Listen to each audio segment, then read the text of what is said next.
If you are looking out for a job right now, here are 3 quick tips which can help you get noticed by recruiters and organizations. Number 1, your resume. If you are a fresher who's just about to start their professional journey, remember, your resume should contain all the achievements which you have been able to back so far. So for example, the short-term projects which you might have done, your internships, any certifications and courses you would have covered to upskill yourself, anything that can generate interest in the mind of a recruiter, put it in your resume. If you are an experienced professional, make sure that your resume contains all the key contributions, all the key impacts, and all of the initiatives you have been able to be a part of in your organization. Remember, your resume should not be more than 1 page.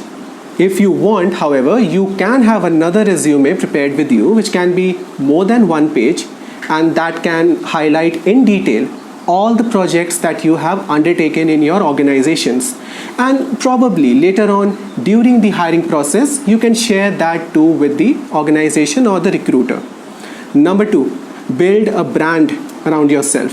Now remember, organizations, industry experts, recruiters are looking out for individuals who are very, very passionate about what they believe in and their area of interest. Which means that if we talk about LinkedIn as a platform, it's not a platform just about your personal and professional details. It is for that as well, but it is also about echoing and talking about your area of interest in detail. So things like sharing articles, engaging in discussions, writing your own stuff about things you believe in your area of interest, that shows your passion and your desire to grow in that profession as well. And people notice. Recruiters, industry experts, they notice that. Number 3, very simple, networking. Something very common, but there is a huge misconception about it.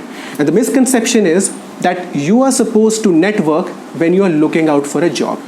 No, this is something we should not do because nothing happens overnight.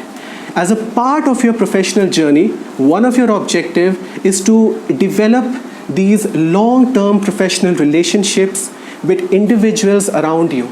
And what it means is, if you are supposed to connect with the industry experts, don't do it just for your job. Do it to really understand them, to get their perspective, to talk about them, to take an interest in what they do, to engage in those discussions with them, and eventually build your way up. And as I said in my previous point, they will be visiting your LinkedIn profiles, your accounts, noticing the impact that you are having on the community in general. And there's a strong possibility that when the time comes, there will be an opportunity in their network, in their organization, and they would want you to avail to it. So all in all, these 3 things are very, very critical right now. We may have heard about them, but as a talent acquisition professional, I can assure you, if these are the 3 things you work dedicatedly on, chances are that sooner or later you will be able to get an opportunity for yourself, exactly what you're looking out for.